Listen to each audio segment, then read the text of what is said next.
আমরা এসেছি রবীন্দ্র কুঠিবাড়িতে।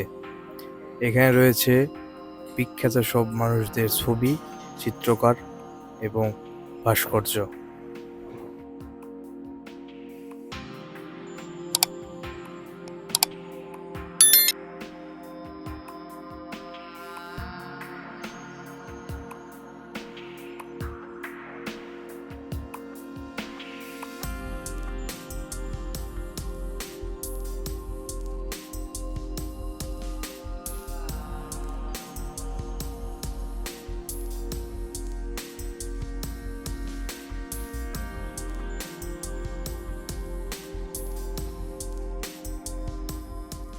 আপনাদের একটা নিউজ দিয়ে রাখি, আপনারা জেনে খুশি হবেন যে এখান থেকে আমাদের প্রিয় কবি দুটি কবিতা লিখেছেন। একটি হচ্ছে আমাদের ছোট নদী এবং আরেকটি হচ্ছে ওই দেখা যায় তাল গাছ। আপনারা পর্যায়ক্রমে ভিডিওগুলো দেখতে পাবেন। আশা করি ভিডিওগুলো আপনাদের ভালো লাগবে, কাজেই ভিডিওটি কন্টিনিউ করে থাকুন।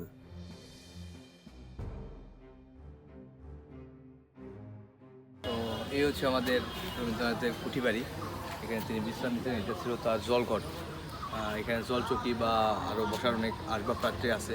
আমাদের আনসার বাহিনীর সাথে কথা হয়েছে, তারা জানাইছে এখানে তিনি আড্ডা দিতেন, থাকতেন, গল্প করতেন। সব কিছু মিলে একদম মনমুগ্ধ করে একটা পরিবেশ।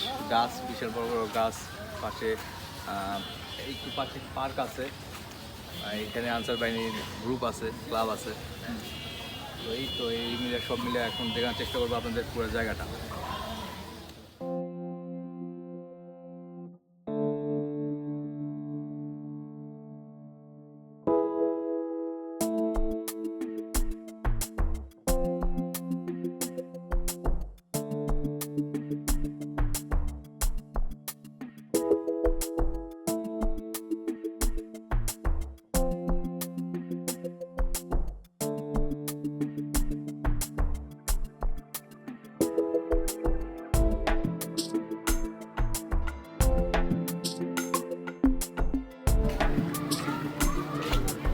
বাড়ির ভিতরে আমাদের ক্যামেরা নিয়ে ঢুকতে দেয় নাই, তার জন্য আপনাদের দেখাইতে পারি নাই, তার জন্য আন্তরিক দুঃখিত।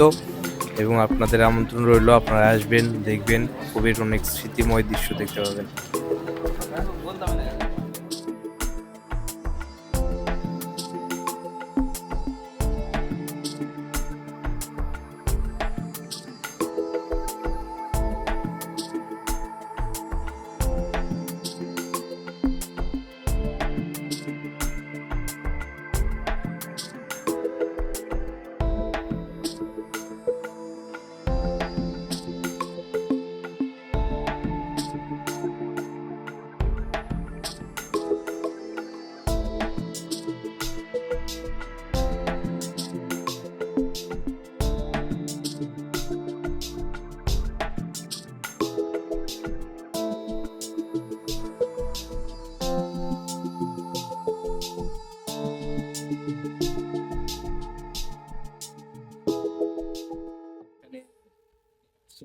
বিশ্রাম নেন মাঝে মাঝে। পাশের রুম আছে, এখানে এটা হচ্ছে তার জল ঘর। এখানে বসে আর তিনি গল্প করতেন, আড্ডা দিতেন, সময় কাটাতেন, বিশ্রাম নিতেন।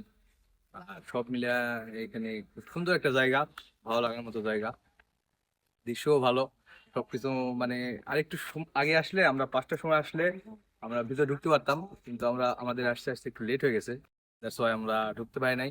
কিন্তু আমরা দেখতে পাচ্ছি, এটা ভালো লাগতেছে যে আমাদের আমাদের রবীন্দ্রনাথের কুঠিবাড়ি, যিনি বিখ্যাত মানুষ, আমাদের দেশের যে একটা বিখ্যাত মানুষ, তিনি এখানে বিশ্রাম নিতেন, আড্ডা দিতেন। এটা দেখে ভালো লাগতেছে।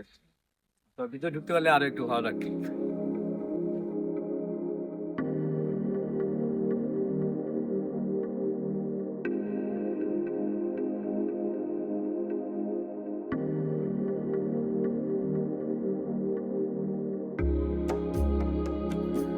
এই হচ্ছে সেই নদী, যে নদীকে দেখে দেখে আমাদের কবি লিখেছেন, আমাদের ছোট নদী চলে এঁকে বেঁকে, বৈশাখ মাসে তার হাঁটু জল থাকে, পার হয়ে যায় গরু, পার হয় গাড়ি,